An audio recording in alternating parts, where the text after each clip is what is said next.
Good afternoon, and I assume it's afternoon for everybody. So sorry if you were on the other broadcast this morning. I had some significant problems with tech technical issues, and so I had to reschedule this. And Keith Minetsky with the University of Florida is with me, and so we will make it worth your while. And I'm recording this so that those who couldn't get back in the afternoon could listen to it. So what we're starting with is, I guess, do you have an empty purse? And you're a geriatric care manager, or you're an ALCA practitioner, and you haven't been making enough money to make a profit. And if that's so, then this is what this workshop's about. And what we're going to go over are the 5 marketing steps for financial success.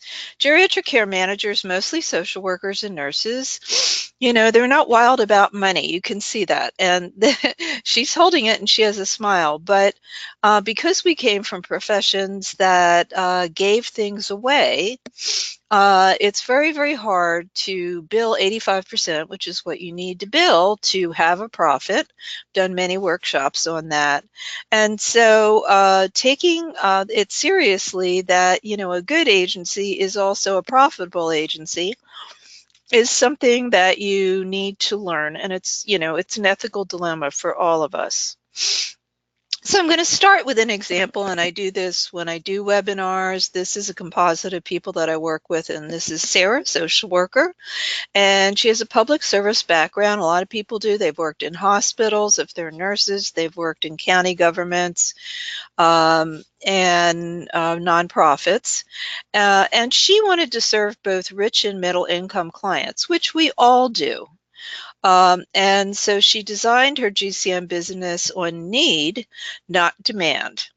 And she targeted long distance aging children, aging parents, and all good, but only half of the clients had enough income to pay long term. Long term is critical because you need clients who can pay long term, because you don't want to keep, it's very expensive to keep opening and closing cases and then go out and find a new case, which is a nightmare most of the time.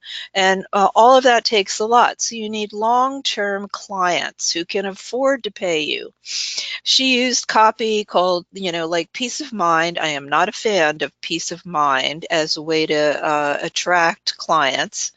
The right care and assessment. This is my least liked term for geriatric care managers, because you put this on your website and it says, what do you do? Assessment. Nobody understands what that is. At least the older clients and their siblings do not, and their adult children. And that's not a product they want to buy. There was nothing there about concierge clients, which is the client, the upper 10% that you need to deal with, who can afford care management long term. And so most of her clients were short term, and few could really afford long term care management. And again, long term care management's not that expensive, but over time it can become expensive. But the real killer is home care, because as older people progress through aging, eventually they're going to need home care. That is very, very expensive. And so you need clients long-term that can afford care management and home care. So she broke even, but she had no profit. And this was a big dilemma. So I worked with her and I helped her rebrand her agency, and her new name was Premier Care Management. I'll talk about this. It doesn't necessarily have to, have concierge or premier in there, but that's what she named it. She got a new logo, a new tagline. We're going to talk about that. Marketing copy, a website that attracted concierge clients, and I helped her do that. And she then offered high-end products that concierge clients want. And she trained her care management staff, another critical thing, to offer extraordinary customer service, which is what you should be making available to everyone, but especially to concierge clients. And she partnered with a private duty home care agency who referred only impeccably trained care managers and or care providers with high touch, and high touch is a really critical key, customer service, meaning that you're there for the person, that you are the personal, you're just totally involved with them. And that's what older people want, not just necessarily concierge clients, but everybody wants, because they have a big problem. And so by instituting all those changes, she made a profit the following year. So why can I help you? Well, as you know, I'm one of the authors, or the main author, of Handbook of Geriatric Care Management, now out in its fourth edition. I'm also an expert in adult siblings. I've written a book about that, and they are your worst nightmare when you're dealing with families, because they fight a lot. They have different versions of the kind of care. This is a terrible picture, but I've taught geriatric care management at UC Berkeley, San Francisco State, and the University of Florida, where Keith is from as well, in their master's programs. And I'm an expert in business consulting. I've consulted with geriatric care management businesses, small and very large, for about 8 years. And I'm an expert in business operations. I wrote the first operations manual and the only operations manual that's available now. And I'm also an expert in the aging family. And this is critical, because you have to be really, really knowledgeable about family systems, only because you need to get care for the older person. You don't have to understand everybody, but you have to understand what are the barriers that the family has in getting care, and be able to work with them to get the best care and have them participate. So family systems really important. So I want to open up your bank account to have a profitable business. And what we're going to study or go over today is why you must serve concierge markets, need and demand, how to reach the concierge target market, how to design products, very important, that meet their needs, not peace of mind, that's not a product, and how to use copy. My father was a copywriter, so copy in your website, in any kind of brochure, or any kind of anything you write, to make them choose you, and have a staff and a care staff that provides superior customer service. This is a key ingredient of having enough clients and more than you want to make a profit. And how to obtain the older children's buy-in. That's really critical, and I talked about that with siblings. They fight a lot. And how to get your service contract signed and make the sale without going out for 3 hours, doing an assessment, and then asking for the contract, and they say they're not ready. Boo. Okay, so let's start here. Need does not equal demand. Entrepreneurs, this is back in the 70s, nonprofit and for-profit, based the whole elder care business model on this old cliche: to start a business, find a need, and fit it. However, need does not pay the bills. Demand does. And so you can't reach, it was 65 million older people then. It's probably about 85 now. You can't serve all 85 million older people. You can really only serve a small subset of those families who can afford to hire a GCM and afford to pay for care management and home care long term. And that essentially, is why you're serving the top 10%. Medicare, as you well know, you should know, doesn't pay for any of this. And so this is another example of need and demand. This has really changed with ALCA, but ALCA had only added about 100 members annually over its 25-year existence a couple of years ago. And it wasn't that they weren't adding people, but they were experiencing, people that were already in there, business failure. And geriatric care management, ALCA, is just like any small businesses. They fail at a rapid rate, almost 50%.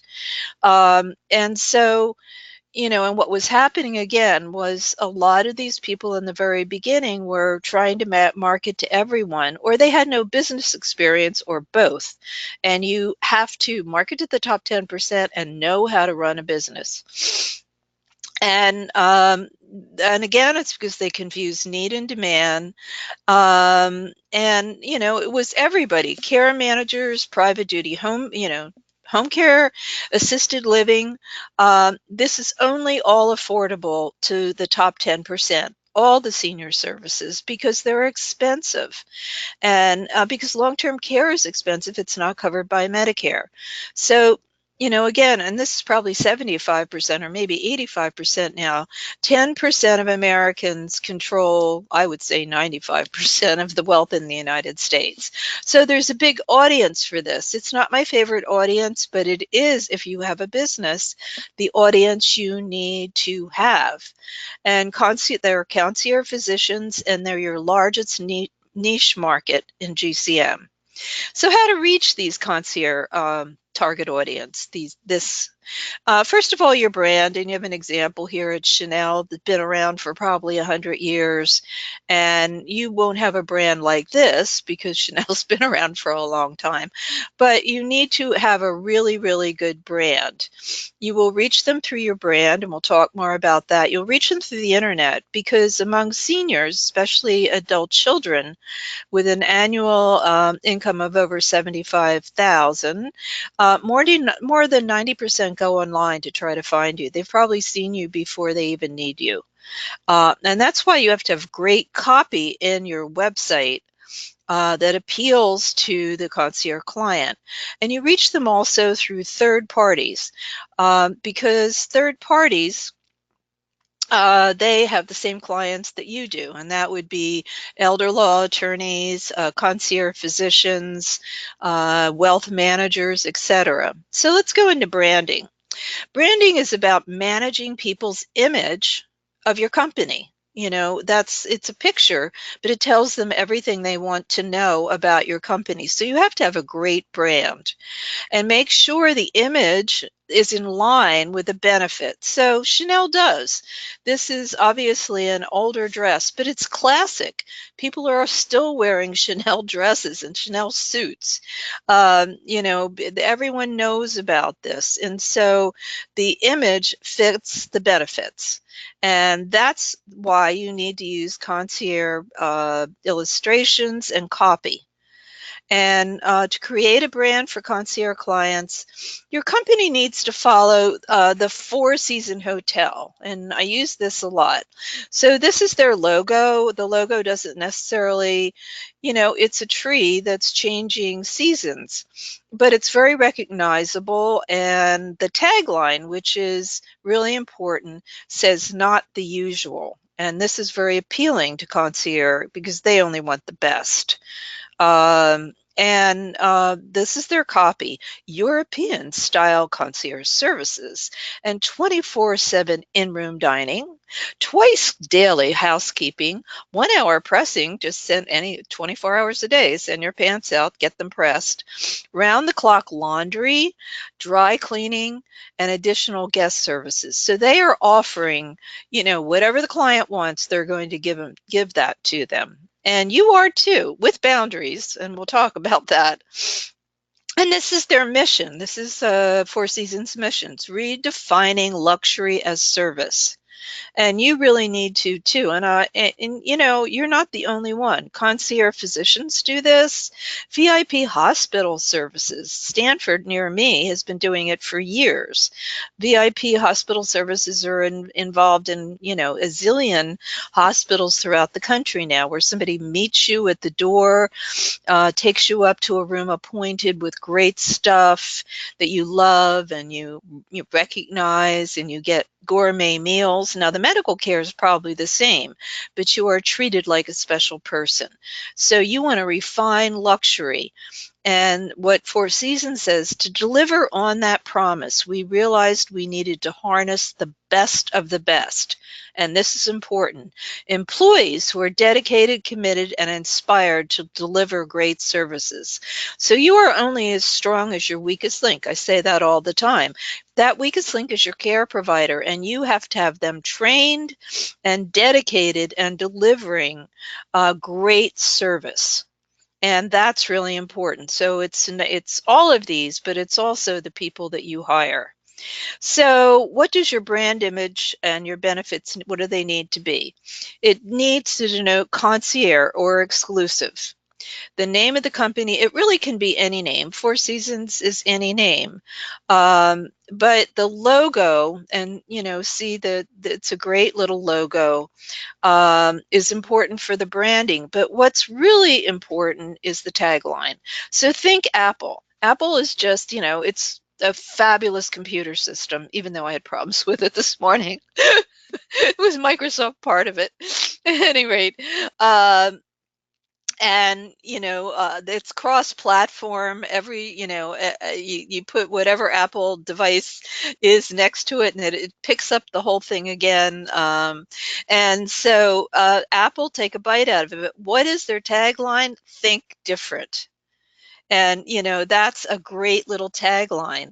And so I have a suggested tagline for you. You're happy to steal it. Premium care management services and choices. You want to know, the clients want to know they have choices delivered by extraordinary, very important word, healthcare professionals.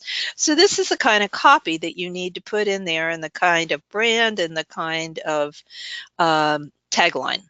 So a brand is built with key messages, and the tagline, again, I'm repeating what I just said. The logo is your single most important, and this is Gucci. And everybody's running around with those Gucci purses. So this just denotes Gucci. It's a branding thing. If you recall, when you were a teenage girl, if you're not a boy, we all had to have the same sweater and the same brand and the same jeans. That was a brand. That was about a brand. I used to have a certain kind of Garland sweater. This is like in the dark ages of 1959, because everybody had it. I had to have a job to afford it. So the tagline for Gucci is, quality is remembered long after the price is forgotten. So we're not worried about price, we're worried about the quality. And this is a great tagline. And so go out and check out yourself, Rolodex, Ralph Lauren, Valentino, Ritz Paris, Four Seasons. I just went over that in Viking Cruises. And they all have great logos and great taglines. So you want to use marketing copy that will make them choose you. And these are some words you need to put in your copy. Seamless GCM services. High touch. High touch is really important because they want to know that you're answering all of their needs. And what they want within boundaries, concierge people can ask for ridiculous things. I worked in Pebble Beach for 25 years. I could tell you a zillion stories. High touch concierge level of support. That's what you want to offer. And that's what GCM was always based on, individualized, care and care management. You coordinate all needs. That's important to put in. Flawless customer service, flawless, really important. And flawless needs to be there. If you're arranging somebody to go to, say, the Met simulcast because they like opera, you have to make sure they're getting out the door at the right time, and you have the wheelchair ready, that the ride is there, you're not waiting for it. You get to the theater, you have figured out, the listening devices in the theater. It's a flawless experience. You want to do that. That's why people like you and choose you. So these are, some copy. We will strive, this is, I think, Four Seasons. We will strive to deliver on the client's needs. This is Four Seasons. No request is too large for our staff to address or too small for you to mention. And this is serious. You need to do things like this. Whatever you need, we will respond as quickly as we can. Well, you need to, as a care manager. Answer the phone right away. We are committed to providing you with the highest quality customer service. And that's what care management is about, individualized care for the client. So, reaching third parties, trust, and I just went over this. They're, the people that these are professionals that deal with the same people that you deal with. So, wealth managers, they're stratospherically wealthy people. Elder law attorneys do upscale assisted living. You always want to market to them. Concierge physicians, you share the same clients. Accountants, financial planners. And I will add, somebody asked me before the webinar, how do you reach, this is how you reach clients through a third party, but how do you directly reach clients? And I've done this on other webinars, but you need to have something I call Speakers Bureau. And the Speakers Bureau is divided into two parts. One is the rubber chicken circuit, and that's speaking to clubs. The Rotary is a big one, upscale women's clubs, about topics that they're really interested, but you get individual clients through there.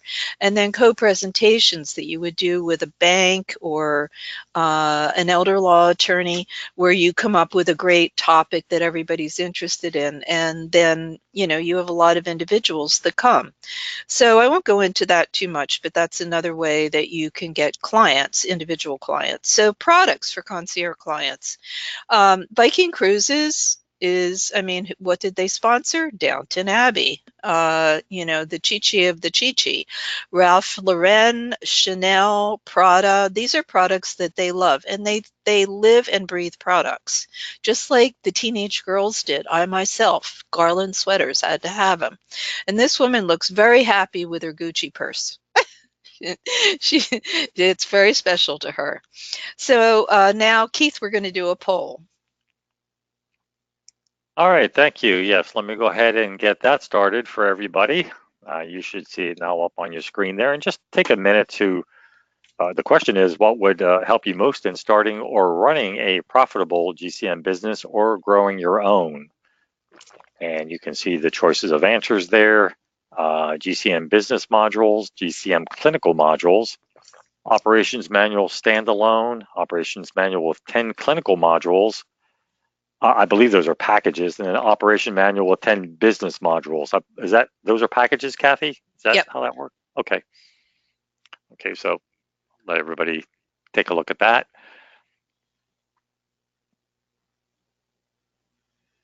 And we have some results coming in.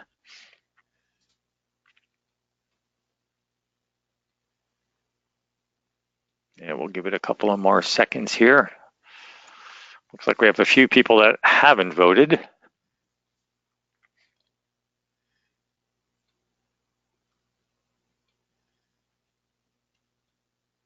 Okay.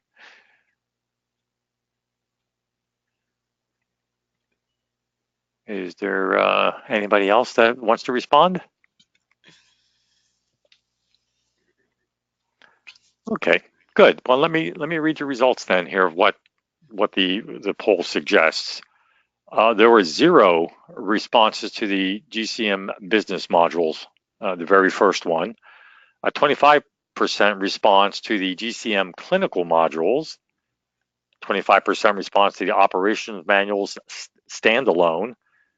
No responses to the operations manual with 10 clinical modules, and then 50% responded for the operations manual with 10 business modules. Great. Okay. I don't know if there's a way for me to put those results up there from here. I don't see a way. No, we'll just do it. We'll just go ahead. Thank There you, you go. Keith. Couldn't do it without Keith, I'll tell you. So, why offer products? Now, I've been, this is my mantra. I've been saying that geriatric care managers, alka care managers should offer products for about 10 years. And this is because a high-end person, someone who is in the concierge level of finance, likes a hotel or a Viking cruise because it's understandable. It's expensive and it reflects their wealth. And they buy it because it has exceptional services. I mean, if you watch Downton Abbey, you can see the, waiters and waitresses waiting on everyone when they were sunny, happy, and, having cocktails out on the deck. And it recognizes their station. I'm taking a Viking cruise, or Viking. I had friends, very nice people, who went around the world on the Viking cruise, the maiden one this year. High-end customers will choose you over the competition if you have products, and products that rival your competition. Now, when I go on people's websites, care managers' websites, I don't often see products. And products need to be not only a product, but you have to have a procedure to deliver that product. And it just can't be, we move people without. I mean, moving is a huge, huge product, without a procedure on how to do it. But customers are attracted to products. The other thing is that, most people they come to you with a single problem. Their problem is and it's usually moving their parent. It is, their parent has Alzheimer's and they need help with that. They come to you because they need home care. They come to you, so they're products. They need the non-medical care. They're products that you need to put on your website, not peace of mind and not assessment. Yeah, I mean, just like you go into McDonald's and you're really hungry, there's a Big Mac. And if you're not hungry at all, there's just plain old hamburger. And if you're really healthy, you have a McDonald's salad. So products are really important for high-end customers and for all of us, because most people don't understand geriatric care management. And high-end customers need a high-end product, let's put it that way. So products make sense to them because there's a brand associated with it, and they're oriented to purchasing anything by brands and products. They don't relate to peace of mind. They relate to getting the best service they think they enjoy and deserve. So I'm going to give you some examples of products that meet a concierge client's need. Let's try VIP care management. Now, I mentioned before that this seems like a little odd to you, but hospitals all over the country are doing it. They have VIP units. They don't call them units. Stanford has had it for the last 12, 15 years. And it's just like I said, they come to the door, they open the door of the limo or whatever, bring them in, the accoutrements all over the room, the great meals. And those, that's in a ton of hospitals all over the country. Concierge physicians are the same. They make house calls. That used to be, de rigueur, but now nobody does it. And so they come out and take care of you in the night. And that's VIP clients. That's VIP services. So VIP product for your agency is really important, and it's for a client who demands a highly personalized rendition of care. And I know, again, because I worked in Pebble Beach for 25 years with old money. It was mostly old money at the time. So the product can be somebody who wants to remain at home, needs at least 8 hours of care a day, with GCM monitored and coordinated care with supervision. And with a whole database of continuum of care needs, like drivers, like personal chefs, highly trained masseuses. All of those things need to be in your database, not just, Meals on Wheels and things like that. You need to have a whole repertoire of, exclusive, inclusive, services for them.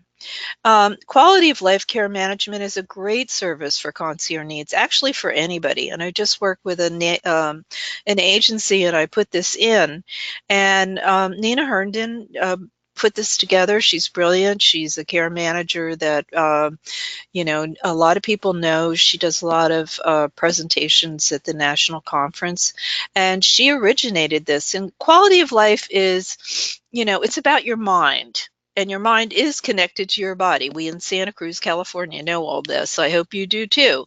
So it's activities that enhance joy, that bring back joy, emotional, physical, and spiritual qualities of life. And you do a quality of life assessment. Nina wrote a whole chapter in the Handbook of Geriatric Care Management about that.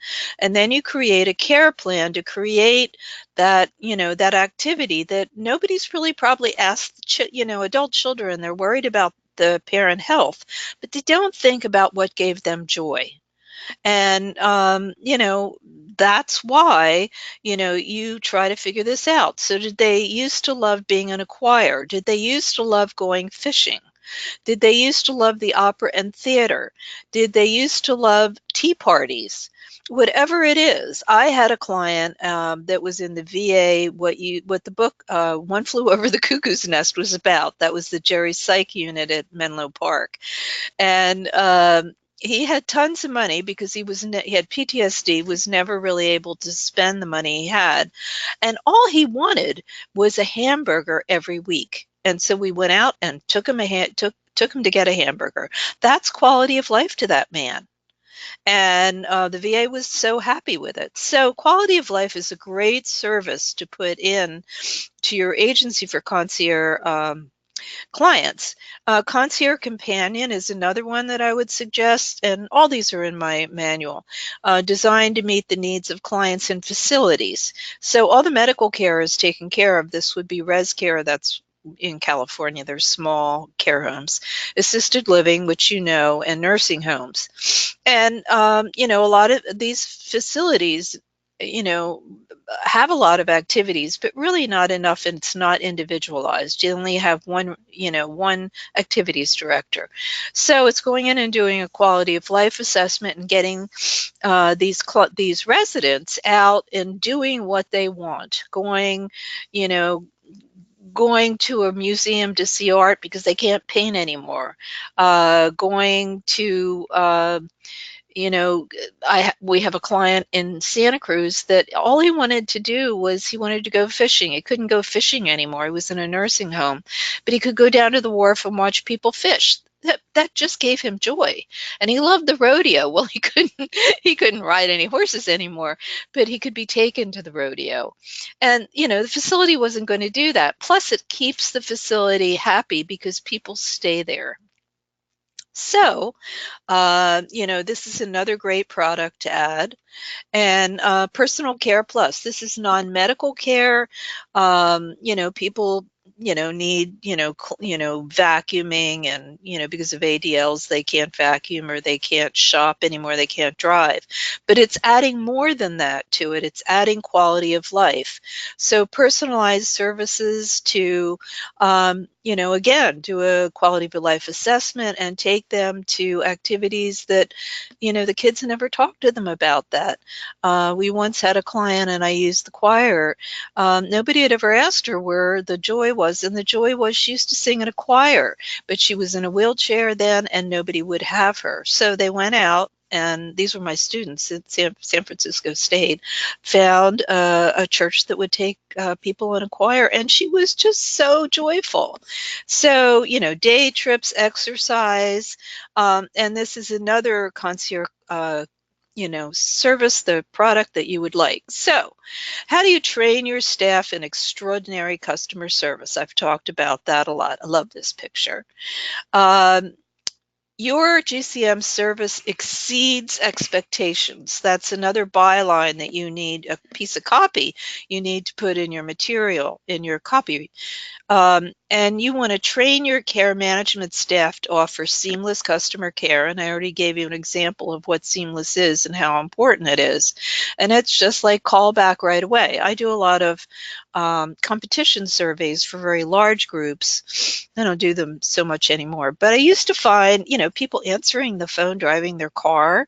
I could hear the traffic outside. That was an intake. No. And so you have to have somebody who is just assigned to doing intakes and not in their car. Weekly email, and again, I've had this happen where a very dysfunctional family, people couldn't agree, wanted a weekly email from the care manager to the whole family. Well, do it, because you can bill for it, and that's again within boundaries. But within boundaries, that's fine. It keeps everybody on the same page, that email. Flawless customer service with boundaries, and boundaries are really important. An example of that would be, you can tell a client they can call you on weekends, but you have to raise the price to do it. B, that's a boundary. A, and then B, you don't take calls at 3 in the morning, because concierge clients will push every boundary. So you have to exceed their expectations, but have boundaries on really usurious things that they tend to do. And your care staff from a private duty home care agency or your own agency needs to exceed concierge expectations. I've used this over and over again, but isn't that what care management is about? This is personalized care where people really see you as the stand-in daughter, and by at the same time delivering the appropriate level of care, and no VIP syndrome. This is an example of a client I had. She was very beautiful, very tall, and very old, and she only wanted care providers who looked like a model. So we could get her a model-like person to do non-medical care, but when she, over the years needed Hoyer lift, you can't get a model to do that. That's a boundary, and that's good care, and that's actually safe care. So no, and Michael Jackson is an example of this. That doctor, obviously, and Joan Rivers, that's what VIP syndrome means. And then you want to get the adult children's buy-in, have an experienced staff member. This is really critical. Take the basic intake information. No untrained staff, no drivers, no people driving with horns beeping, taking intake. A highly personalized aging parent care expert in your staff. And you have to uh, offer a highly personalized service to meet all the needs of the family. And clients can reach you at any time, and will be not you. And what you're going to avoid is the children are going to call them you left and right. That you basically will be the person they call, and you will put boundaries on it, because you're a surrogate daughter and son. So these are all the things that you can offer to an adult child to get their buy-in. And you want to train your professional staff, and I already did this one. Let's go forward. And this is a complimentary consultation. This is really important. So the don't go out and, as I said, spend 3 hours doing the intake and then ask for the contract, and they're not going to sign it. So you want to do with the intake over the phone. And the intake on the phone is, first of all, taken by a high-touch, highly experienced staff member, not people driving around like yourself. Don't delay. Don't put anybody on hold. Have an assigned line that it just comes into. And have that person fill out the intake form, whatever the one you use. And really isolate, first of all, the main problem with the older person. And then the second thing you want to isolate is, what is the problem that the adult child is having? Because this is going to translate into the second call that the geriatric care manager is going to do with a care plan. So after that, you want to ask if who's ever calling wants a complimentary consultation, a free consultation for 30 minutes, and most do. And then you want to call back within a few hours. This is the care manager calling back, but usually 24 hours will do. And in the meantime, the care manager director, which I assume is you, reviews all of the information the first person on the phone got, and comes up with a care plan. This high touch experienced staff that's doing the first call if they don't want the consultation, then, just send them information. But if they do, contact the care manager director right away, give him all the information, including the main problem again, the current condition, and the family problems as a result of that, because both of those need to be in the care plan. And when the first person is talking, they want to use tactical questions. Ask questions about the potential client's current condition and problems, the problems that the family caller is having. This is the adult child. Really zero in on that and enter all that information, because the care plan is going to reflect that the care manager in the second call is going to come up with. And then the 3 steps for the personalized solutions, the care manager director. So who makes the second call after going over this inquiry form that the high touch person has gotten the answers for, is to outline the role that the care manager is going to play. Again, high touch, highly personalized. What are they going to do? The specific steps that they would take, the care manager, to solve both the older person's problem and the adult child's problem, because you've got to answer both, and then explain what the cost is. Be upfront with it. And again, in the beginning, I showed you we don't like money, but we want to have a profit. You have to ask for money, and this is like a car salesman, and I know, but you've got to ask, are you ready to move forward? Are you ready to take the next step?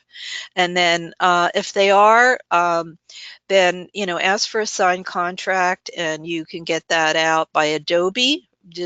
Same, takes an hour or two. Just have a sign, a already done contract, and put all the information in for that client, and get a deposit through PayPal or Apple Money, or whichever way you want. PayPal's easy. And do all of this before you do a geriatric assessment. So that is my key to how you can do a great assessment. So now, I always do an offer for coming to the webinar. And what I have developed now is an online class that includes all of the products in the operations manual. There are 14 of them, and how to market them, and how to deal with them business-wise and make a profit. And the course is done on Blackboard, which a lot of colleges used. It's a self-paced course, so that you can do it anytime you want. And I've taught a lot online, obviously, with the University of Florida, and a lot of my students used to come in the middle of the night. So I've been doing this for several years, and it took people forever to get the course done. I did it one-to-one. However, by the time they got busy, they hardly had any time to really talk to me. And so, I designed this class through Blackboard just so that you can do it. And if you're interested, you can just go to my email and email me and more about it.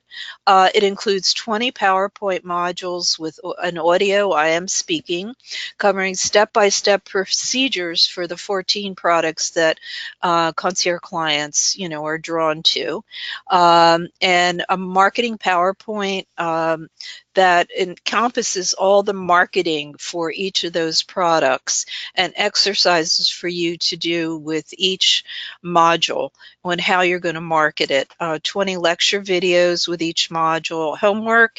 And the homework is really just, I'm not going to grade it, but for you to be able to get insight from me about how you might do it better, or you're doing a great job. We have a private Facebook group of all the people that have ever had the manual, plus all the people now in the class. There's about 20 new people now. And so it's kind of a support group, but you can ask questions of me, questions of the other students. And there's a bibliography. It also includes my whole geriatric operations manual, the forms manual, because there's 2 separate, because it was so big. The forms manual is integrated with the operations manual, and they're both they're they're technological, so that you get them online, and you can print it out if you want. And then CUs are in progress with the Association of Social Welfare Boards, and I'm applying for I'm applying for a number of other credentials that you can have. And so the offer for attending today, it's normally on my website right now, $9.95, but you could have it for $8.95 up until October 24th. And only for today, you can actually pay partially. Some people have done that. You can pay $281. That's an odd number, but it adds up to what for 3 months, $423, and then for 2 months, and then after I get the CUs approved, it's going to be $1,400. So it's only available for the next 7 days, and it ends on the 24th. And you can email me if you're interested, because you will need to sign a contract, because it's intellectual property and just ensuring that. So now we can do questions. All right, thank you, Kathy, for that very informative presentation. I do appreciate that. I don't see any questions currently. I'll give folks a couple of minutes here to take some questions. I wanted to make a comment, though, if I may. I don't know if I Of course can. you can.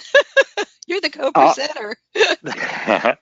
At the beginning, when you had talked about, well, first of all, let me explain who I am. I am a geriatric care manager myself. I have my own private business in the community.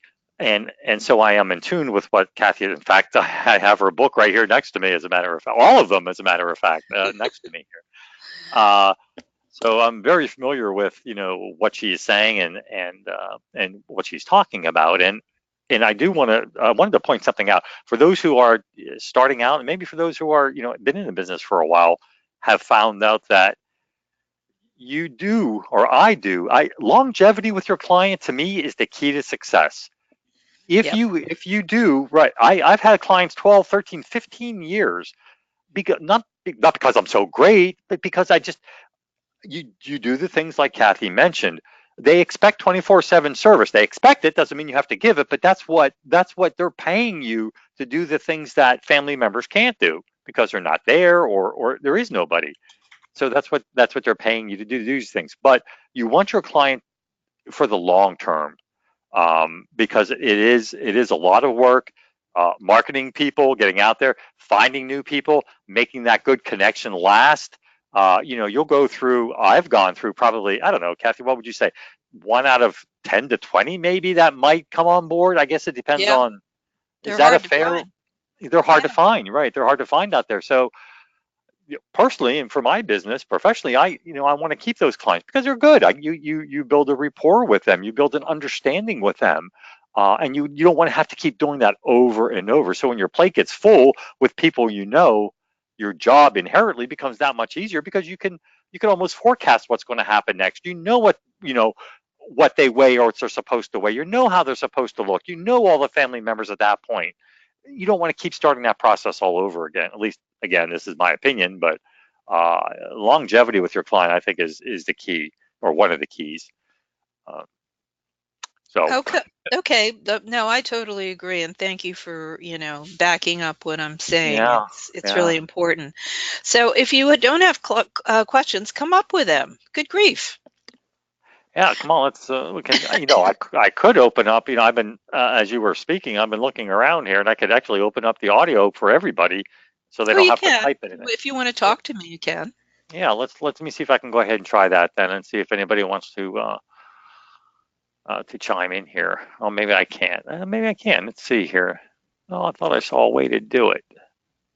Oh, maybe it's down here today. Excuse me for just. Here we are. Okay, all. Let's unmute all if I can here. Maybe not. Yeah, there we go. So anybody that's still listening, if there we go. We have some audios coming on now. So if anybody has a question, go ahead and feel free to speak up.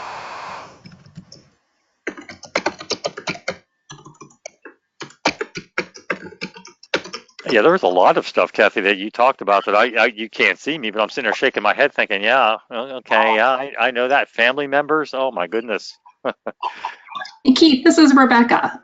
When you Yes. say in 10 to 20 will come on board. Are you referring to 10 to 20 that are inquiring about services? What did you mean by that? Yeah, I would say that, out of the 10 contacts that I get, either through email or through a referral or telephone call, I would say 1 out of 10 to 20 will be the one that you actually sign a contract with, that you will take on as a client. Okay, thanks.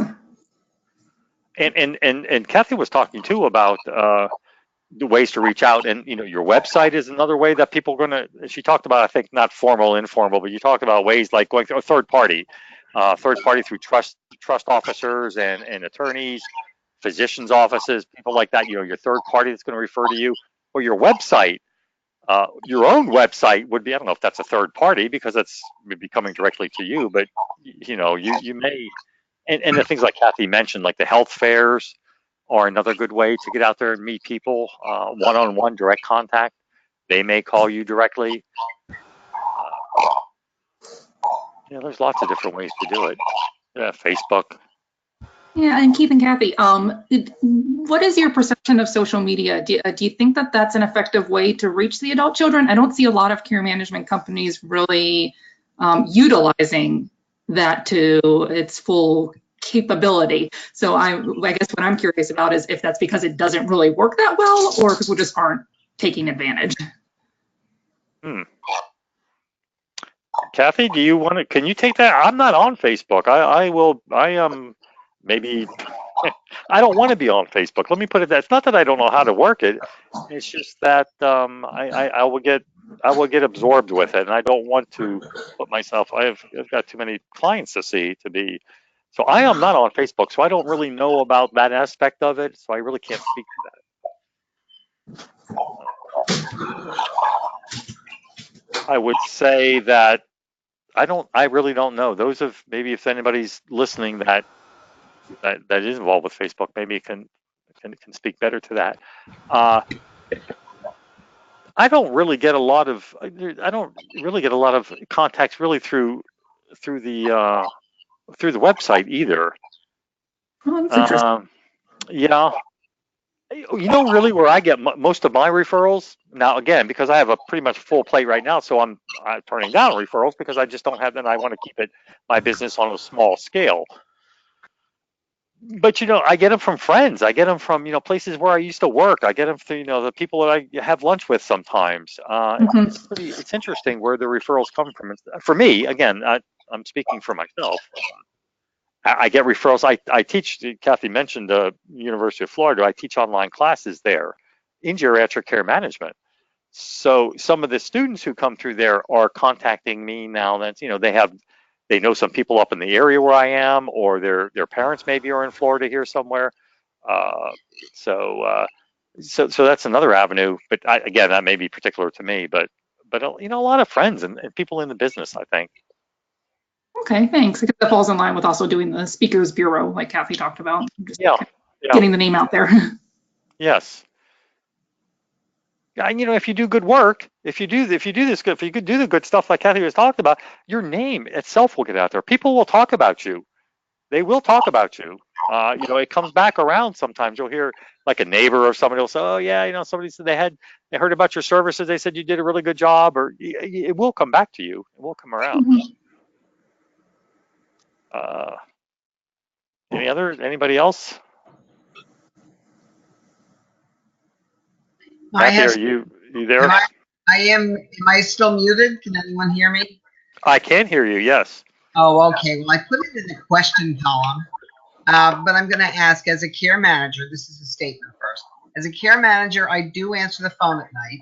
This is because the client ends up in the emergency room, and it's important for me to be there to make sure they are getting the best care there. Now, what happens a lot of times, and I have seen this happen too many times, they are discharged from the emergency room in pretty bad shape. So why do you think it's not a good idea to answer the phone in the middle of the night?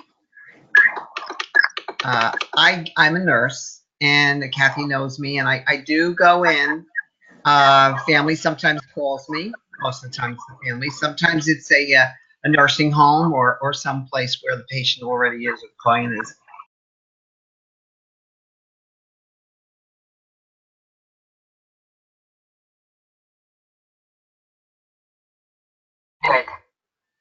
Okay, I don't know if anybody can hear what I'm saying.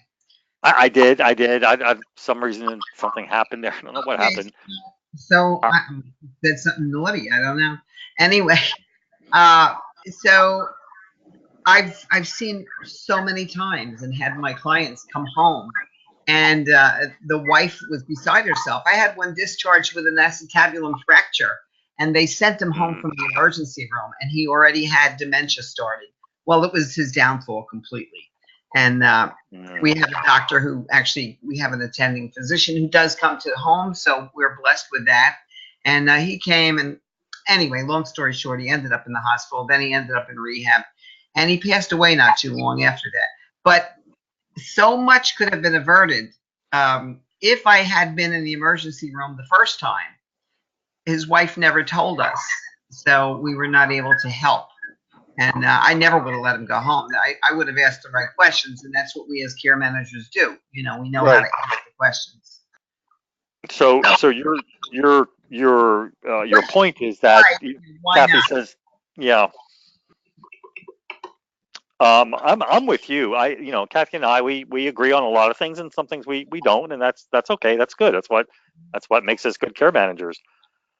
We're definitely the agency that I work for, and myself included, having done this for years, even before I went with the agency.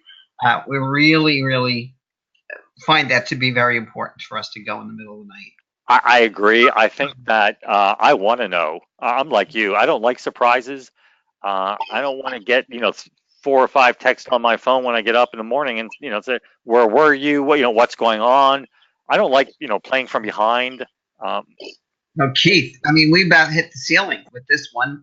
yeah, Mr. I agree. I think I'm not fond of the 24/7. I'll cuss under my breath when the phone does ring, but I'm thankful that number one, that they trust you enough. That's important to me. That trust factor is very, very important. That they're going to take the time to call you during the middle when something happens. Mhm. Again, this maybe people don't agree with me in this respect, but to me, that trust that you spend all those years building and then you don't answer your phone at night, I don't know how that's going to be taken by, unless you up front say that I'm just not going to answer the phone. I don't know how you get around that, Well, honestly. in my case, I think it's the 45 years of being a nurse. I was an emergency nurse for years too. And Yeah, I know I've seen and watched all these things go wrong. And so I want to be on top of it like a chicken on a bug. But yeah, thank you. sure. Kathy, I've been talking a lot, Kathy.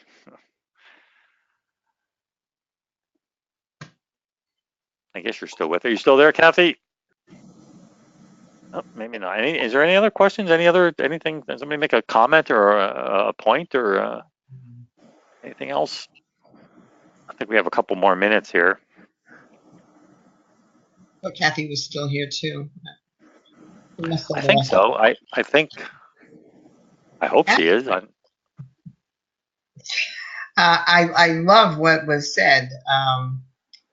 Really, I see now the importance of needing to, change course, even, because I'm the kind that want to help all the people that are poor too. It Yeah. doesn't look like it's the way to go, at least at this point, when I want to make a profit. Here's, I've been doing this for 13 years now. I'm not saying I'm successful. I don't want to at all anybody to think that I am. I mean, I'm make a living. I, have food on the table, but that's the way I prefer it. But there is a time that it's always your business to me is always in a flux state because of the nature of what we do. You have through attrition, you're going to have people that are going to pass away or move, and that or something else is going to happen. I mean, rarely have I been terminated by once, as a matter of fact, have I ever been terminated. Mhm. So we have a good relationship going, building up on that. But you're going to lose, your clients and so on through. So there's an ebb and flow going on there constantly with your, getting new people or maintaining the people that you have the best you can. But in a sense, as a care manager, we're painting ourselves into a corner because if you think about it, again, this is my opinion, my thoughts, but if you do a really good job, right? If you do a Yeah. really good job of managing their care or helping them manage their self-care, they don't need you anymore.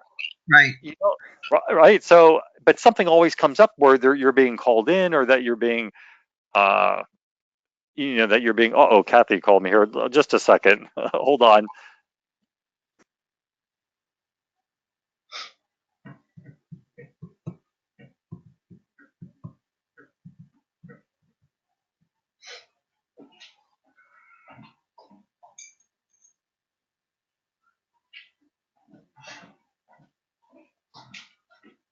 Okay, I'm sorry. I was Kathy. She said she's muted for some reason, and I don't know. I don't know. I don't know what I did, or if I did anything. Let me see here. Oh, maybe there we go. Okay, I Can you believe hear I me did. now? Yes. Oh, good. Okay. What I wanted to say about the 24-hour, I am not talking about, medical emergencies or, household emergencies. I'm talking about, concierge clients, and a lot of people have these people, will just want to talk to you over and over and over again. They abuse that, and especially on weekends. And that's the kind of client that you have to put boundaries with. Either charge more money or, basically put a boundary that they can't call you at night. But, and that's, basically, you'll know they're not calling about an emergency. They're just calling to, like, chew the fat. And that really can't go on. But certainly, Evelyn, like you said, medical emergencies are, something that you have to respond to, and on call is that. But what you have to do is have an outline in your contract about what on call is about. And in that contract, just completely describe what you're going to be answering and what you're not going to be answering. And that's really important because so many people have problems with clients that abuse their on-call privileges. Wow. And that's what I was talking about. And as far as social media is concerned, I'm a big believer in it. And most geriatric care managers don't have the time to do it. So, there are people like Natasha Beauchamp, who's, an ALCA member, and she has a whole service that does that. And social media will get out a newsletter for you on a regular basis. They will do email blasts around, like if you're doing Speakers Bureau or, doing co-presentations, they'll do, email blasts around that. And I think that's really important. And you can even get people to write your blogs. But social media, I think, is really important, and I don't think that a lot of care managers have the time to do it. So I think it's, get in touch with Tasha. She's been around, forever in Alca, and she, has a whole service that does that. And or somebody in Santa Cruz, where I'm working with an agency now, we just found a marketing agency that will do it. And they don't do direct marketing, but they will do these email blasts and pictures and a newsletter around. And, that's also a way to, when marketing, it's called touches. So you want to have several touches before you really can get a client. And a newsletter is a touch, an email is a touch, a call is a touch. And you can even use that for, you always have a pipeline of people, like Keith was saying, that call and, they don't follow through. Well, maybe they're not ready to follow through. So what you can do is put them in the pipeline and, keep sending them for a certain period of time, social media and newsletter. And when they're ready to, to use you, you've been in contact with them. They know about you. So that's why I believe in it. And, in a beginning care management, it's really hard to afford that. But, if you are established geriatric care management agency, I think it's a good thing to do. Okay, Kathy. I'd like to mention something about, thank you for that, Kathy. I needed that, clarification. We are fortunate in the agency I work for that they have someone who can do that, a secretary, but she doesn't do exactly what you said, but I think that's something to bring up. Also, we presently are working with, oh my goodness, just one of those types of families that you're talking about. 3 daughters. They're all, they were raised kind of with a silver spoon in their mouth, okay? Parents very wealthy. And we are care managers to both the parents, but we're also, of course, care managers to the family. Of course, that always comes along. And when the cat is away, the main sister, she happens to be in China right now, then the mouse, the one who we're not supposed to even talk to because she has issues, she calls and tries to mix up everything and give orders and this, etc. Kind of a situation that we have to get a boundary with, make it very clear, and she gets her nose out of joint if you try to redirect her because she wants to run the show. And the middle sister is kind of like she's more capable of doing it, while the other one, it's that sticky situation. So Well, that's why you really have to know family dynamics and family systems, because you're going to get a lot of dysfunctional families. And, it's not just knowing general care management, it's really understanding family systems. We're going to have to go now because we're already 5 minutes over, but I also wanted to say this is recorded, and thank the Lord that worked. So it will be sent out to you in the next couple of days, and I'll probably have it posted on my my YouTube channel, and you can watch that, and you'll get it. And so any of the offers will be available then for the next 7 days, and you can watch, listen to this over again. And there's 110 people that signed up for this webinar. So the other 110, I'm really sorry, maybe 103. And, you can listen to it, and I will send an email to everybody that wasn't able to come. And thank you very much. Especially thank Keith. Keith is just like, I don't know. I think the first one didn't go because Keith wasn't available. And thank you all for being a part of this. And I will also be doing another webinar around the holidays, which is when you'll get most of your clients, but you got to be really careful. You'll have coal in your stocking. And I'm going to be doing that, I believe, on November 14th. So I'll get information out, and hopefully I will have PowerPoint figured out. And thank you, everybody. Thank you, Kathy. Thank you, everybody. Okay.